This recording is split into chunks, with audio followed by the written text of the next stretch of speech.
Hardis.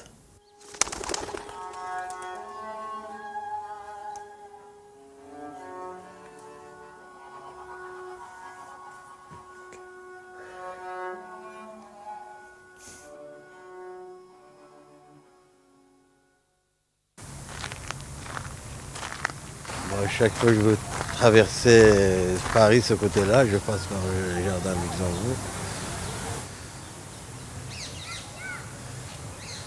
Ça me donne la tranquillité d'esprit de penser. Ça veut dire que je ne suis pas préoccupé par le lieu. Les lieux m'amènent, me font voyager, etc. Donc je peux faire le vide à l'intérieur de moi-même, de réfléchir, de penser, etc.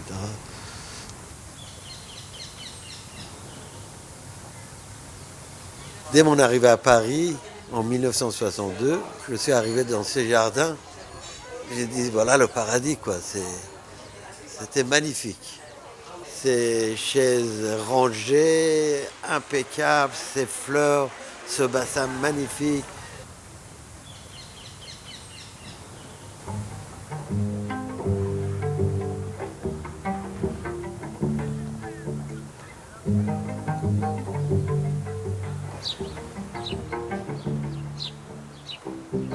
Les personnes pensaient que le paradis est sur la terre et pour d'avoir l'image du paradis, pensaient que quand le ciel rejoint la terre, le paradis y est.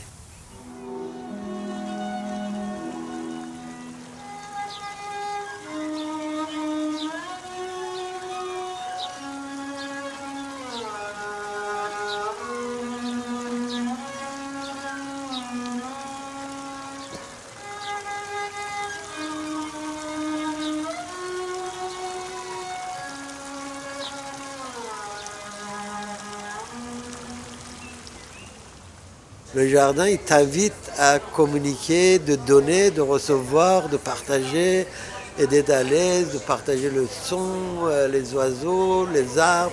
Il y a des bosquets tout autour qui sont des lieux très secrets. Tu peux rester là-bas sans entendre personne.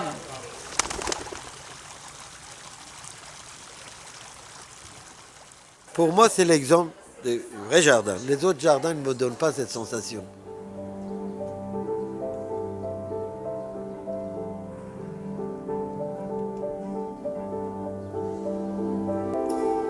Quand on voit toutes ces chaises, on dirait grande salle de réception pour des gens qui ne se connaissent pas. Alors donc c'est magique, quoi. Un jardin, c'est un lieu de rencontre et de paix. Moi, ma première rencontre que j'ai faite avec une femme, c'était dans ce jardin.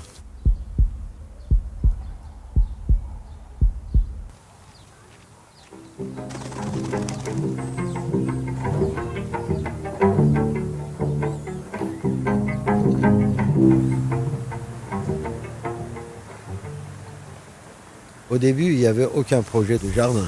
On m'avait demandé de faire un projet d'hôtel à Byblos, un hôtel de 300 chambres, 400 chambres, etc.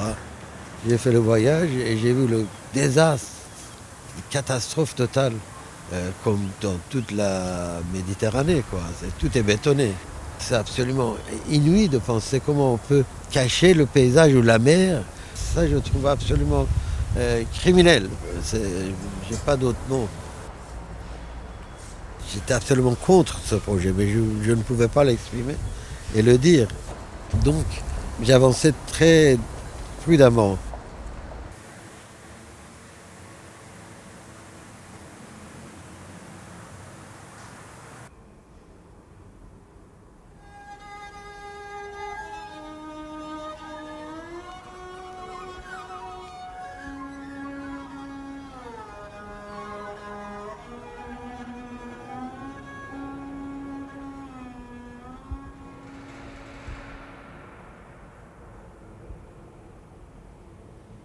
Le site est à côté d'un site historique qui a eu 1000 ans. Mais quand on marche sur ce site qui est à 30 mètres de hauteur de la mer, qui est magnifique, on marche sur la mémoire de l'humanité. Ça veut dire que tout le monde est passé par là. Les Perses, les Grecs, les Romains, les Phéniciens, les Égyptiens, enfin tout le monde. Donc pour moi, imaginer un bâtiment à côté de ce site, un hôtel de je sais pas combien d'étages là, était impensable. Donc j'étais obligé de faire une autre proposition pour sauvegarder ce lieu sur le plan archéologique, sur le plan humain, sur tous les plans.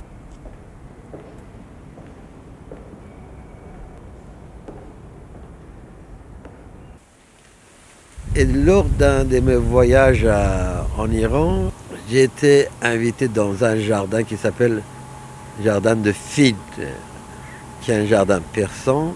Et ce jardin, la nuit était magique. Et il y avait plein de l'odorat, il y avait de la fumée de l'eau sur le bassin d'eau, etc.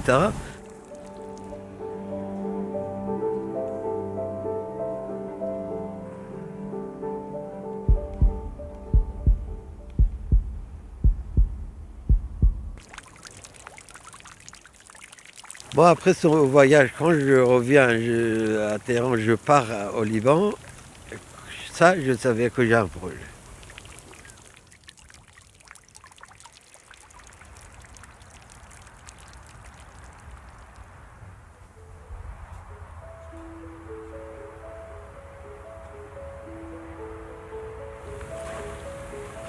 Alors, j'ai commencé à faire un dessin avec toutes les mythologies que j'avais dans ma tête, là. Ça veut dire, alors je me suis raconté que c'est la terre qui euh, remplit la mer.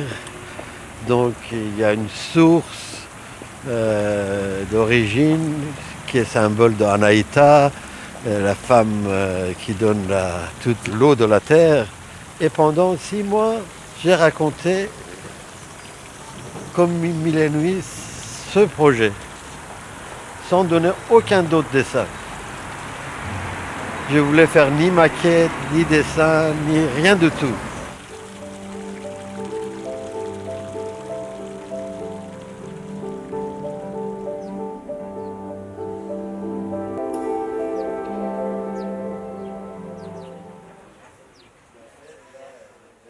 Pour ce projet, j'ai essayé de manipuler l'image. J'agrandissais, je changeais de couleur, les verts devenaient jaunes, le jaune devenait vert, la mer devenait rouge, etc. Pour moi, une architecture qui n'est pas photogénique, qui n'est pas cinématographique, pour moi, ce n'est pas une architecture.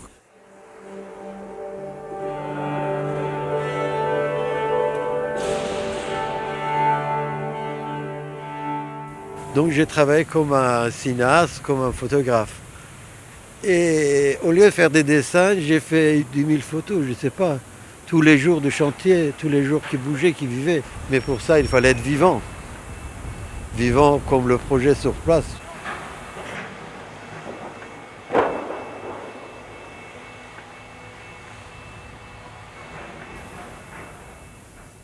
C'est un projet très très minimaliste. J'ai fait avec très peu de choses un très grand projet.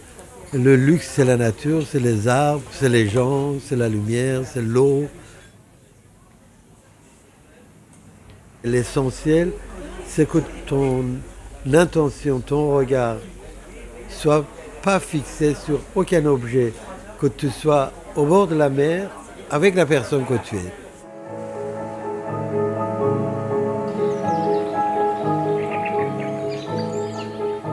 Tout le projet, je l'ai fait à partir de la lumière. Et c'était pour moi très important de créer un lieu que les gens puissent être ensemble, mais complètement isolés.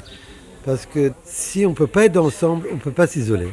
Et de conjuguer les deux, c'était un peu le sens de paradis. Dans le paradis, les gens ne se dérangent pas. Si à un moment donné, tu vas aller dans un coin pour avoir la paix, ben c'est possible. Si tu veux communiquer, tu communiques. Rien n'est caché. C'est un lieu d'amour.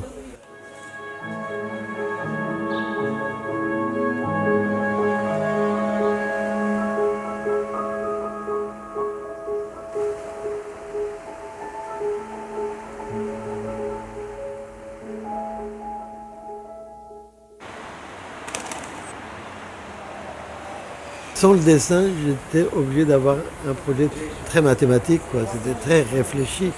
Mais il y a beaucoup d'amour dans les mathématiques. C'est magique. C'est une science très, très rêveur. Tous les mathématiciens sont des rêveurs.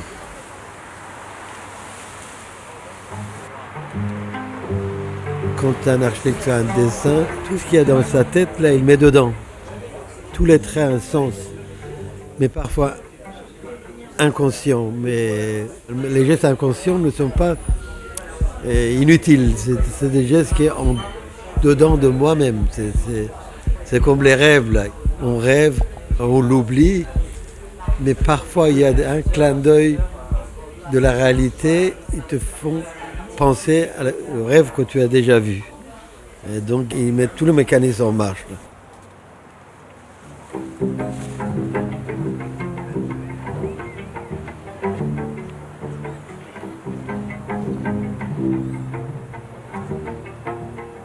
Dans mon esprit, je ne voulais pas m'enfermer dans ce jardin-là. Je voulais un endroit fermé, mais je voulais que cette fermeture soit en ouverture. Le soleil qui se lève et le soleil se couche sur deux éléments naturels, donc c'est la montagne et la mer. Donc ces deux clôtures naturelles de la mer et la montagne, il m'a donné la possibilité de donner une interprétation nouvelle d'un lieu clos.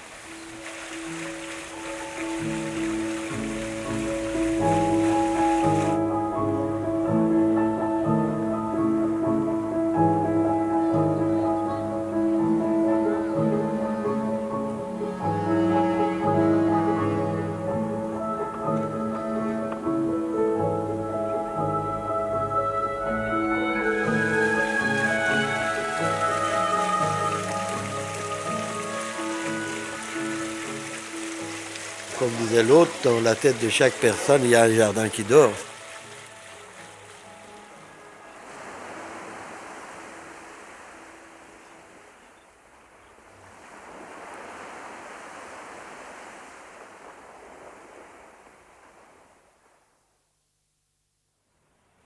Les personnes pensaient que quand le ciel rejoint la terre, le paradis y est.